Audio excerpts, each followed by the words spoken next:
حضرت عمر فاروق اللہ اکبر، حضرت عمر جیسا بندہ 24 لاکھ مربع میل کا حکمران، اور شاہ روم کو خط لکھ کے کہتا ہے میں منت نہیں کرتا، میں حکم دیتا ہوں۔ اتنا تگڑا بندہ۔ جنگ قادسیہ کے لیے حضرت سعد بن ابی وقاص کو بھیجا، فتوح شام پڑھ کے دیکھیں۔ حضرت عمر بڑے پریشان ہیں، اتنے دن ہو گئے کوئی رپورٹ ہی نہیں آئی۔ اب تو موبائل ہے نا، تو ایک منٹ کی رپورٹ لیں آپ، بلکہ آپ ایک منٹ کی فوٹو لیں، آپ رپورٹ تو دور رہ گئی۔ حضرت عمر فاروق رضی اللہ تعالیٰ عنہ بڑے پریشان ہیں کہ قادسیہ میں حضرت سعد بن ابی وقاص کے ساتھ لوگ جہاد کرنے گئے، رپورٹ کوئی نہیں آ رہی۔ اتنے پریشان تھے کہ باہر نکل کے نا اس رستے پہ بیٹھ جاتے جو رستہ قادسیہ کی طرف سے آتا تھا، جو بھی آتا جاتا پوچھتے جنگ کے کیا حالات ہیں۔ ادھر جب اللہ نے فتح دے دی نا، تو حضرت سعد بن ابی وقاص رضی اللہ تعالیٰ عنہ نے ایک قاصد کو خط دے کے بھیجا، کہنے لگے عمر کے پاس جاؤ، انہیں اطلاع دو کہ الحمدللہ اللہ نے اسلام کو فتح عطا کر دی ہے۔ یہ حضرت عمر کو جا کے دینا، وہ بڑے پریشان ہوں گے۔ وہ جو اس زمانے میں اس طرح ہوتا تھا کہ کئی دور دور سے صحابہ جو دوسرے شہروں کے ملکوں کے رہنے والے ہوتے تھے، وہ بھی آ کے شامل ہو جاتے تھے جہاد میں۔ کوئی ایک دفعہ مدینے آیا، کوئی 2 دفعہ آیا، پھر اپنے اپنے علاقوں میں بہت سارے لوگوں نے زیادہ دفعہ حضرت عمر کو دیکھا بھی نہیں تھا۔ وہ جو قاصد خط لے کے آیا تھا نا، اس نے ایک آدھ دفعہ دیکھا تھا، حضرت عمر بوڑھے ہو گئے، وہ پہچانتا نہیں تھا۔ ادھر سے وہ خط لے کے آ گیا، حضرت عمر مدینے سے باہر نکل کے اس روڈ پہ بیٹھے تھے جو قادسیہ سے آتا تھا۔ جب وہ اس آدمی کو آتے دیکھا تو حضرت عمر اٹھ کے کھڑے ہو گئے، فرمانے لگے قادسیہ سے آ رہے ہو؟ وہ کیا کہتا ہے؟ پھٹے پرانے کپڑے، ٹوٹے ہوئے جوتے، سر پہ پرانی پگڑی، کہنے لگے غلام مدینے کے رہنے والے ہو؟ حضرت عمر کہنے لگے ہاں مدینے کا ہوں۔ کہا میں قادسیہ سے آیا ہوں، الحمدللہ اللہ نے اسلام کو فتح دے دی ہے، الحمدللہ کفر کی کمر ٹوٹ گئی ہے۔ اس نے یہ بات کر کے تو گھوڑے کو ایڑی لگائی، گھوڑا دوڑنے لگا مدینے کے، حضرت عمر بھی ساتھ ساتھ دوڑ رہے، فرمانے لگے اچھا بتاؤ خالد بن ولید کا کیا حال ہے؟ تھوڑا آگے جا کے فرمانے لگے اسامہ بن زید کیسے ہے؟ وہ کہتے ہیں ٹھیک ہے۔ پھر اس نے اور گھوڑا، عمر ساتھ ساتھ دوڑ رہے ہیں، ساتھ ساتھ 24 لاکھ مربع میل کا حکمران، ایک جوتا پیر سے نکل گیا، عمر دوڑ رہے ہیں۔ آگے جا کے پوچھتے ہیں سعد بن ابی وقاص کا کیا حال ہے؟ کہا حضور وہ بھی ٹھیک ہے۔ کتنے لوگ میرے شہید ہو گئے مسلمانوں میں سے؟ کہنے لگا صحیح گنتی کا نہیں پتا، یہ لفظ ادا ہوتے ہوتے مدینے کی سرحد آ گئی۔ لوگوں نے عمر کو گھوڑے کے ساتھ دوڑتے دیکھا تو کہا امیر المومنین کیوں دوڑ رہے ہیں؟ وہ غلام چھلانگ لگا کے نیچے آیا، قدموں میں بیٹھ گیا، کہنے لگا حضور آپ نے بتایا ہی نہیں آپ امیر المومنین ہیں۔ آپ فرمانے لگے کیا بتاتا؟ میں تو اونٹ چرانے والے کا پتر ہوں، کیا بتاتا؟ وہ عمر ہوں جس نے اپنے گناہوں کا حساب دینا ہے، کیا بتاتا؟ جو سعد بن ابی وقاص کو جہاد پہ بھیج کے خود بزدلوں کی طرح گھر میں بیٹھا ہے، کیا بتاتا؟ کوئی حیثیت نہیں، کوئی تار، تو نے اچھا کیا، تو تو مجاہد تھا، مجھے ساتھ ساتھ دوڑایا، تو نے اچھا کیا۔ جتنے لوگ تھے چیخیں مار کے رونے لگے۔ حضرت فاروق اعظم سے کہنے لگے عمر جب تک تیرے جلوے رہیں گے اللہ کامیابیاں ہی عطا فرمائے گا، جب تک تیرا رنگ رہے گا اللہ تعالیٰ نوازتا ہی رہے گا۔ کچھ نہیں کبھی اپنا آپ ظاہر ہی نہیں کیا۔ بہت بڑے تھے، بہت بڑے تھے حضرت عمر، بڑے تھے۔ حضرت ابو رافع غلام تھے، قرآن پاک بڑا سونا پڑھتے تھے۔ حضرت عمر جب بھی انہیں ملتے کہتے ابو رافع تو عمر سے اچھا ہے، قرآن بڑا شاندار پڑھتا ہے۔ تو وہ کہتے حضور اگر میں قرآن صحیح پڑھتا ہوں تو آپ کو قرآن کی تشریح زیادہ صحیح آتی ہے، آپ بھی تو مجھ سے افضل ہیں۔ تو آپ فرماتے نہیں پھر بھی تو مجھ سے افضل ہے۔ کیوں؟ اس لیے کہ تو اپنے آقا کی نوکری بھی ٹھیک کرتا ہے اور رب کی عبادت بھی ٹھیک کرتا ہے، اور مجھے خالص صرف عبادت کرنی ہوتی ہے وہ بھی ٹھیک نہیں کر پاتا۔ ساری زندگی اپنا محاسبہ، ساری زندگی اپنے گریبان میں دیکھا، ساری زندگی اپنے آپ کو پرکھا، اپنے آپ کو ٹٹولا۔ 62 سال عمر بیت گئی۔ حضرت حذیفہ بن یمان ایک صحابی تھے، میرے نبی کریم علیہ السلام نا ان سے راز کی باتیں کرتے تھے۔ ہر بندے کا ہاضمہ ٹھیک نہیں ہوتا، سب سے راز کی بات نہیں کرنی چاہیے۔ حضرت حذیفہ بن یمان کہتے ہیں حضور راز کی باتیں بتاتے ہیں۔ مدینہ منورہ میں جو منافقین تھے ان کی لسٹ بھی نبی پاک نے حضرت حذیفہ بن یمان کو دی تھی۔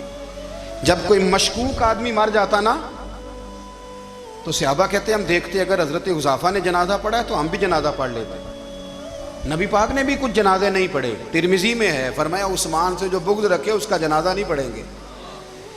حضرت حذیفہ بن یمان اگر جنازہ پڑھتے تو لوگ پڑھتے، وہ نہ پڑھتے تو لوگ جنازہ نہ پڑھتے۔ حضرت حذیفہ بن یمان کہتے ہیں جناب عمر فاروق کی خلافت کے آخری ایام تھے، کچھ دنوں کے بعد وہ شہید ہو گئے۔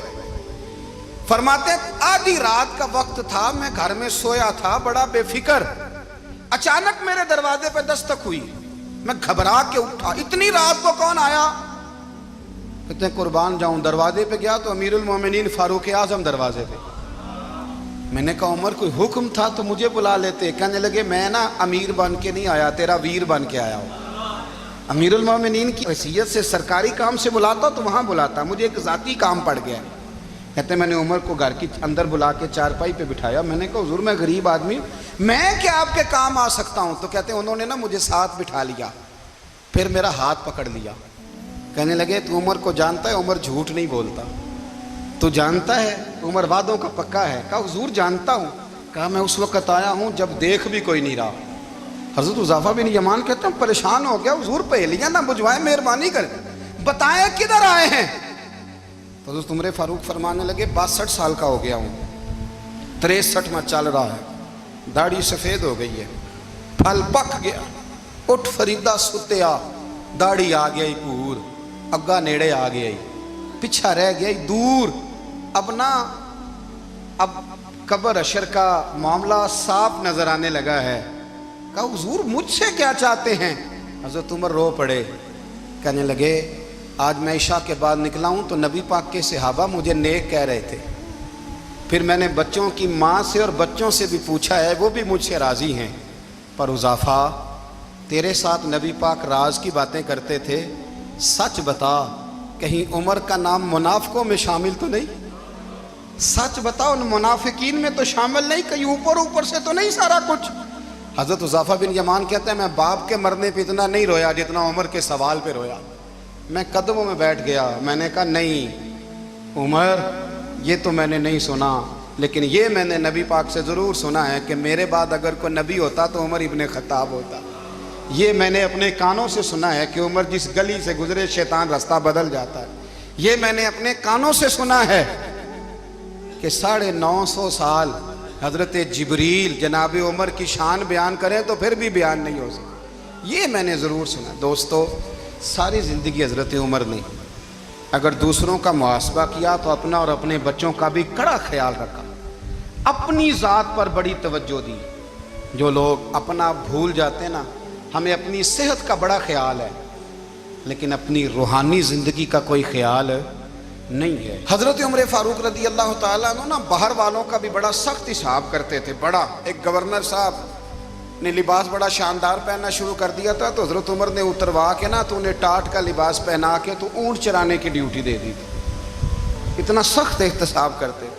کسائی کی دکان پر بھی 1-2 گھنٹے کھڑے ہوتے تھے۔ جو آدمی مسلسل 2 دن گوشت خریدتا تھا نا، فرماتے تھے اس کا ٹیکس بڑھا دو، لوگوں کو دال نہیں مل رہی اور یہ روز گوشت کھاتا ہے۔ حضرت فاروق اعظم اس کو جزیہ کہا جاتا تھا، یا کچھ اور معاملات ہوتے تھے بڑھا دیتے تھے۔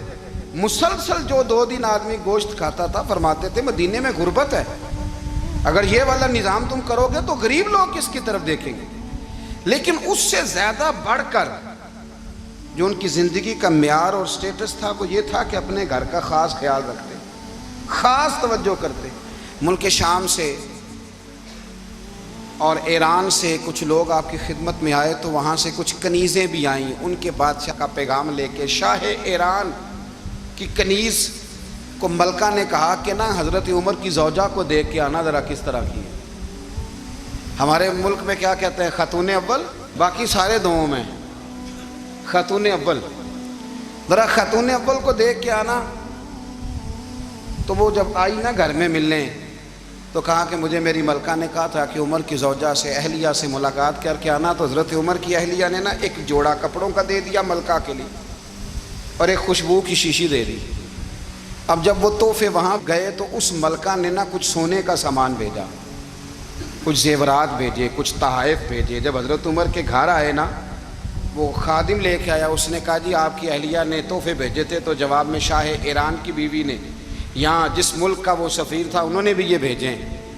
تو حضرت عمر فاروق نا وہ تحفے لے کے گھر گئے تو جا کے کہنے لگے اپنی اہلیہ سے، یہ تو کب سے تحفے تحائف بھیجنے لگ گئی ہے؟ یہ کب سے نظام شروع ہو گیا؟ تو کہ حضور تحفہ دینا لینا تو ٹھیک ہے، سنت ہے، محبت بڑھتی ہے، تو یہ کوئی قباحت نہیں، اور میں نے اپنی ذاتی استعمال کے لیے جو چیزیں رکھی تھی وہ میں نے دی ہیں۔ تو حضرت عمر فاروق رضی اللہ تعالیٰ عنہ فرمانے لگے ہم نے کسی ملک کے ساتھ اور اس کے بادشاہ کے ساتھ ذاتی تعلق نہیں بنانا، تعلق جو بھی بنے گا رسول اللہ کے دین کی برکت سے بنے گا، ذاتی رشتے نہیں ہم نے قائم کرنے۔ ذاتی آپ کے ملک کی جو ایئر لائن جس کا ہر سال خسارے کا ڈنڈورا پیٹا جاتا ہے نا، وہ ہمارے بادشاہ صاحب اور صدر صاحب اگر غیر ملکیوں کو گھوڑا کبھی بھیجنا ہو نا، گھوڑا، تو پورا ایک جہاز گھوڑا لے کے تحفے میں جاتا ہے، پورا جہاز غریب قوم کا یہ سرمایہ، اور قوم بڑی بادشاہ ہے، لائنوں میں لا کے ووٹ دیتی ہے۔ دو کام ہمیشہ لائن میں لا کے کرنے، ایک بل لائن میں لا کے جمع کرانا ہے اور ایک ووٹ لائن میں لا کے، تاکہ پھر پورے 5 سال لائن میں ہی لگے رہیں۔ مرضی سے آپ ووٹ دینا، پر جو بات درست ہے اس کو سنو۔ حضرت عمر فاروق رضی اللہ تعالیٰ عنہ نے اپنی اہلیہ سے پوچھا کتنے کا تھا وہ تیرا جوڑا اور خوشبو کی شیشی؟ انہوں نے کہا 3 دینار کی۔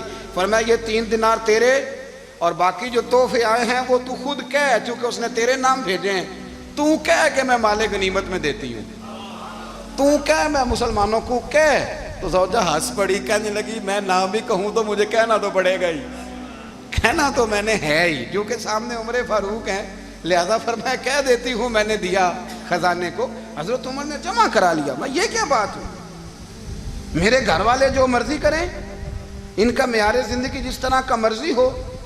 اور حضرت عمر ایک جملہ کہا کرتے تھے، اللہ کرے کہ یہ باتیں اس دور حاضر میں ہماری سمجھ میں آئیں۔ حضرت عمر فاروق رضی اللہ تعالیٰ عنہ اپنے بچوں کو فرمایا کرتے تھے کہ بہت آدمی کو بھوک لگی ہو نا، اور پھر اس کی پسند کا کھانا پکا ہو، جتنے شوق سے وہ اس کھانے کو دیکھتا ہے نا، فرمایا اس طرح پوری قوم اپنے بادشاہوں کے خاندان کو دیکھتی ہے، اس تیزی کے ساتھ دیکھتے ہیں کہ ان کے گھر میں کیا ہو رہا ہے، ان کا معیار زندگی کیا ہے، ان کا سٹیٹس کیا ہے۔ آپ کے بچے دونوں کاروبار کے لیے مصر گئے، ایک بہت بڑا قافلہ گیا مدینے سے مصر تجارت کے لیے، تو یہ گئے تجارت کے لیے، تو حضرت عبداللہ ابن عمر، حضرت عبید اللہ ابن عمر، حضرت عمر کے دونوں بیٹے گئے۔ جناب عمر فاروق کے بچے جب وہاں پہنچے تو مصر کے گورنر نے نا لوگوں کو تعارف کرایا کہ یہ عمر فاروق کے بیٹے ہیں۔ ایک چھوٹی سی بات کر دوں، یہ چودھری کے بیٹے کو کون بتاتا ہے کہ تو چودھری کا بیٹا ہے؟ باہر والے بتاتے ہیں، گھر والے۔ اور سیٹھ صاحب کے بیٹے کو کون بتاتا ہے کہ تو سیٹھ صاحب کا بیٹا ہے؟ اور مالک کو کون بتاتا ہے کہ تو مالک کا بیٹا ہے اور یہ کرایہ دار ہے؟ یہ کون بتاتا ہے؟ یہ سوچ ہم دیتے ہیں بچوں کو، چودھری اور کمی کی سوچ، امیر اور غریب کی سوچ، مالک اور کرایہ دار کی سوچ، گھر کے مالک کی اور کام کرنے والے کی سوچ، یہ ہم دیتے ہیں۔ یاد رکھنا، یہ ہم دیتے ہیں، یہ ہمارا مزاج ہے، یہ باہر سے نہیں آتی۔ تو کوئی شہزادہ ہے، تو سیٹھ ہے، تو نواب ہے، یہ سوچ باہر سے نہیں آتی، یہ اماں سوچ دیتی ہے، اماں، یہ ابا سوچ دیتا ہے، اور پھر جب تباہی اترتی ہے تو اس کے ذمہ دار بھی باہر والے نہیں ہوتے، گھر والے ہوتے ہیں، گھر والے۔ ہمارے بچوں کی طبیعتوں پر زیادہ نقش باہر والوں کا نہیں ہوتا، گھر والوں کا ہوتا ہے، یاد رکھیے گا۔ حضرت عمر فاروق رضی اللہ، بچے ہیں، شہزادے ہیں، وہ کاروبار کرنے گئے، اور وہاں بتایا گورنر صاحب نے کہ یہ فاروق اعظم کے بچے، امیر المومنین کے۔ لوگوں نے ان سے زیادہ مال خریدا، تجارت میں زیادہ نفع ہوا، ظاہر ہے کہ وہ آپ کے جو اللہ خیر کرے حکمران ہیں، ان کے کاروبار کتنے ملکوں میں ہیں، کس بنیاد پر ہیں؟ وہ صرف اس بنیاد پر کہ وہ حکمران رہے، ان کے لیے آسان تھا بڑے لوگوں سے تعلقات بنانا۔ حضرت عمر فاروق رضی اللہ تعالیٰ عنہ کے بچے ڈھیروں مال کما کے جب واپس آئے نا، تو حضرت عمر سے آ کے بچوں نے بطور محبت کا، ابا جی اللہ نے بڑا ہی فضل کیا ہے، بڑا مال کمایا الحمدللہ، یہ دیکھیں کتنا نوازا ہے۔ تو حضرت عمر کہنے لگے سارے قافلے نے اتنا ہی کمایا ہے، سارے قافلے نے اتنا ہی کمایا ہے؟ کہ حضور نہیں، سارے قافلے نے اتنا نہیں کمایا، سب کو اتنا نہیں ملا، وہ تو وہاں گورنر صاحب نے لوگوں کو تعارف کرایا تھا کہ یہ عمر کے بچے ہیں، تو لوگوں نے پھر ہم سے بڑا ہی خریدا۔ تو حضرت عمر فرمانے لگے ٹھیک ہو گیا، میں بات سمجھ گیا، اس طرح کرو، جو تمہاری اصل زر تھی نا، جو راز تھی، وہ رکھ لو، اور باقی سارا مال مال خزانہ میں جمع کرا دو، اس لیے کہ یہ تم نے تجارت نہیں کی، یہ تم نے اپنے باپ کا نام بیچا ہے، یہ تم نے امیر المومنین کے بیٹے ہونے کا فائدہ اٹھایا ہے، فرمایا یہ تمہارا نہیں حق، یہ مسلمانوں کا ہے، اس لیے کہ یہ مال تم نے محنت سے نہیں کمایا، یہ باپ کی کرسی کا فائدہ اٹھایا ہے۔ اور فرمایا اگر تم نے مال جمع نہ کرایا تو میں مال بھی لے لوں گا زبردستی اور کوڑے بھی ماروں گا، ڈبل سزا دوں گا۔ مرضی سے جمع کراؤ گے تو کوڑوں سے بچ جاؤ گے۔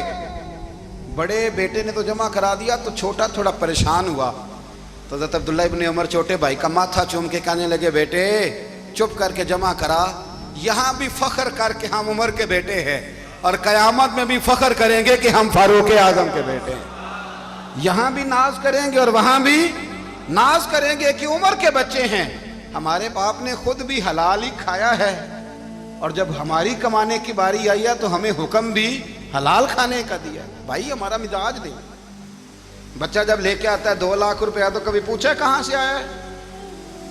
جب وہ پہلے دن غلط دوستوں کے پاس جا کے بیٹھتا ہے تو کبھی نکالا ہے گھر سے اسے؟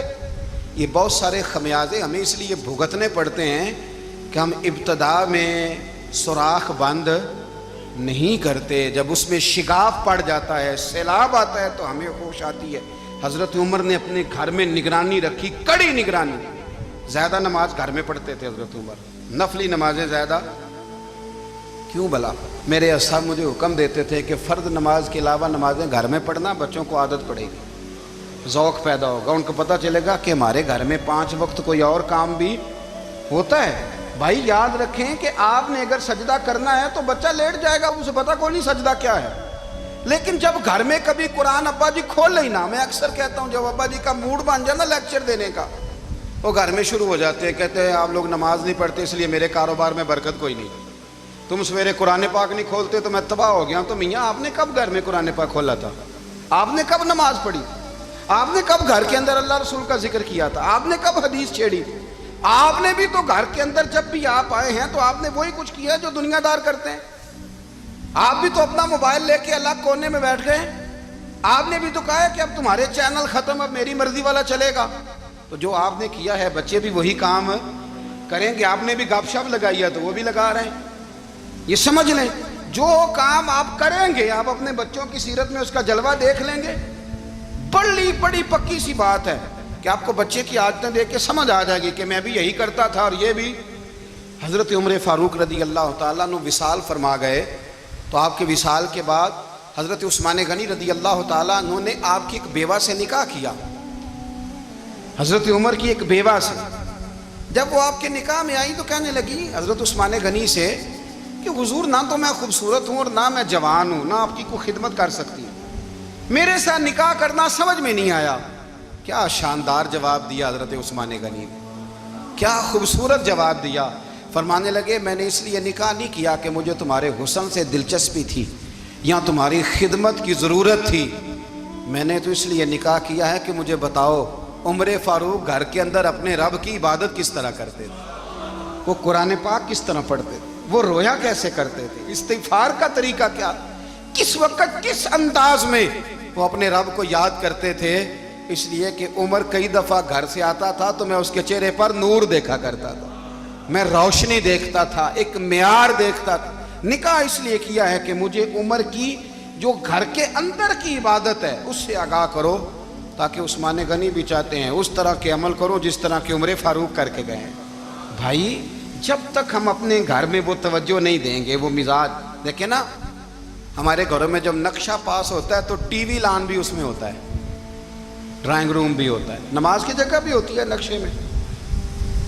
صحابہ جب گھر بناتے تھے تو ایک مسجد بیت کا نقشہ پاس کرتے تھے، ذہن میں رکھتے تھے کہ یہ کونا نماز کے لیے، وہاں جوتے لے کے کوئی نہیں جائے گا، وہاں نماز پڑھی جاتی تھی، عورتیں وہاں اعتکاف کرتی تھیں۔ ٹی وی لان تو آ گیا ہے اور گھر کے اندر ٹی وی رکھنے کے لیے تو ایک کمرہ الگ سے بنا دیا گیا ہے، اور اب جو نئے نقشے پاس ہو رہے ہیں اس کے اندر گھروں کے اندر جگہ بنائی گئی ہے جہاں کمپیوٹر رکھے جائیں گے، اور بچوں کے لیے وائرنگ ہوگی نیچے تاکہ انہیں کوئی مشکل درپیش نہ ہو۔ یہ ساری چیزیں ہم نے نہانے کے لیے گھروں کے اندر اتنے بڑے واش روم بنائے ہیں کہ لگتا یہ ہے کہ سوائے نہانے کے اور کام ہی نہیں کوئی گھر میں ہوگا، ہر چیز آ گئی۔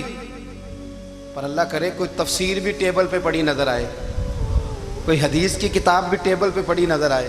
اللہ کرے کہ جس طرح ابا لطیفہ سن کے آتا ہے تو جب تک سنا نہ لے اسے ہضم نہیں ہوتا، اللہ کرے کہ وہ جمعے میں بیان سن کے جائے تو اس کا بھی دل کرے میں اپنے بچوں کو سناؤں. وہ نبی پاک کی کوئی حدیث کہیں سے سنے تو گھر جا کے سنائے. جب تک یہ معیار نہیں بنتا آپ کیسے توقع کرتے ہیں کہ گھر کے اندر اللہ کی رحمتیں نازل ہوں گی؟ آپ یہ کیسے توقع کرتے ہیں کہ گھر کے اندر وہ معیار اور وہ مزاج بنے گا؟ حضرت عمر فاروق نے ذاتی زندگی پر جو توجہ دی، گھر والوں کے معیار پر جو توجہ دی حضرت عمر فاروق رضی اللہ تعالیٰ عنہ نے، وہ بھی بڑی دیدنی ہے. حضرت ابو موسیٰ اشعری کو نا آپ نے وزیر خزانہ بنایا تھا. تو حضرت ابو موسیٰ اشعری کہتے ہیں کہ حضرت عمر کو شیخ خزانے میں رہنے تو دیتے نہیں تھے. تو ایک دن نا میں صفائی کر رہا تھا اس کمرے کی جس میں خزانہ رہتا تھا.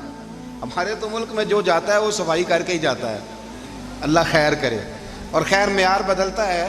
جو پچھلی حکومت ہوتی ہے وہ قرضہ اٹھاتی ہے، وہ باہر سے جاتی ہے تو قرضہ لے کے آتی ہے، اور جو نہیں آتی ہے وہ کہتی ہے ہمیں پیکج مل گیا ہے. وہ قرضہ نہیں اٹھاتے. ان کو کیا ملتا ہے؟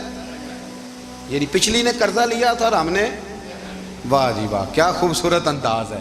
اس کا نام بدل کے نا، انہوں نے قرضہ لیا تھا اور ہم نے، میں کہا بڑے شاندار سیانے بندے ہو گئی. حضرت سیدنا ابو موسیٰ اشعری کہتے ہیں کہ میں نے نا مال غنیمت کی صفائی کی تو 1 دینار مجھے نا کہیں پڑا ہوا مل گیا. تو فرماتے ہمیں اجازت ہوتی تھی کہ 1 دینار ہم اپنی مرضی سے کہیں خرچ کر سکتے تھے. اگر آپ ناراض نہ ہوں تو ہمارے ہاں جب چیئرمین صاحب، ناظم صاحب ٹھیکے دیتے ہیں تو ٹھیکیدار ان کا چھوٹا بھائی ہوتا ہے، یا چچا کا بیٹا ہوتا ہے، یا خالہ کا بیٹا ہوتا ہے. وہ خود ناظم ہوتے ہیں اور ان کا چھوٹا بھائی ٹھیکیدار ہوتا ہے. یعنی وہ نا سارا کچھ گھر کے اندر ہی رہتا ہے. گھر کے اندر ایک پیسہ دیتا ہے، دوسرا واپس اس کو واپس کر دیتا ہے. گھر کے اندر ہی. اب تو خیر ہمارے لوگ سمجھدار ہو گئے. ایک بندہ ایک سیاسی جماعت میں ہوتا ہے، دوسرا دوسری میں، اور تیسرا جس کی بھی حکومت آئی حکومت تو ہماری رہے گی نا.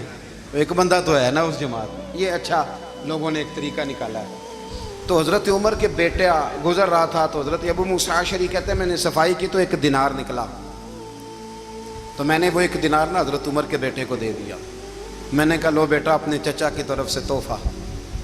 تو گھر جا کے انہوں نے حضرت عمر کو بتایا کہ چچا نے پیسے دیے ہیں. چھوٹے بچے تھے. حضرت عمر نے حضرت ابو موسیٰ اشعری کو بلا لیا اور بلا کے فرمانے لگے میں تو تمہیں اپنا دوست جانتا تھا اور تو نے میری اولاد کو ہی دنیا دار بنانا شروع کر دیا. میرے بچوں کو ہی تم نے دنیا دار پیسوں پہ لگانا شروع کر دیا. میں تو تمہیں یار سمجھتا تھا. فرمایا تمہیں چاہیے تھا میرے بیٹے کو نصیحت کرتے کہ بیٹا پیسوں سے رب راضی نہیں ہوتا، اس کی رضا والے کام کیے جائیں تو رب راضی ہوتا ہے. اور فرمایا تمہیں کوئی اور گھر نہیں ملا تھا تباہ کرنے کے لیے، میرا ہی گھر ملا تھا. اٹھاؤ اپنا دینار اور خبردار آج کے بعد میرے بچوں کے ساتھ یہ والی نیکی نہ کرنا. اور ہمارا کیا سٹیٹس ہے؟ دوستی ہے اس سے جو تحفے زیادہ دے، جو بچوں کو خراب کرنے میں مدد زیادہ کرے، اس کے ساتھ یہ رہنا. حضرت عمر نے گھر پہ اور سب سے بڑھ کر اپنی ذات پہ توجہ کی. حضرت ابو مالک رضی اللہ تعالیٰ عنہ کہتے ہیں میں عمر کے پیچھے پیچھے ایک باغ میں گیا، اکثر اس باغ میں جایا کرتے تھے. اور عمر جا کے نا تو درخت کے نیچے بیٹھ گئے اور فرمانے لگے او امیر المومنین اللہ سے ڈر جا، ورنہ جس رب نے حکومت دی ہے وہ عذاب بھی بڑھا دے گا. ڈر جا رب سے. کبھی ساری زندگی حضرت عمر نے اپنا کوئی تعارف نہیں کرایا، کبھی نہیں. ایک بندے نے آپ کے سامنے تعریف کر دی آپ کی تو فرمانے لگے تو خود بھی ہلاک ہوا اور مجھے بھی ہلاک کر دیا. کیا ضرورت پڑی ہے میری تعریفیں کرنے کی؟ اتنی دیر میری تعریف میں لگائی. اللہ کا ذکر کرتا رب تجھے ثواب دیتا، حضور پہ درود پڑھتا تو رب تیرے اوپر رحمتیں نازل کرتا. کس چکر میں؟ آج جتنا اچھی کوئی خوشامد کرے اتنی اچھی وزارت ملتی ہے، جتنی اچھی اس کو جو ہے وہ چاپلوسی کرنی آیا درجہ بھی اسے اتنا ہی اچھا ملتا.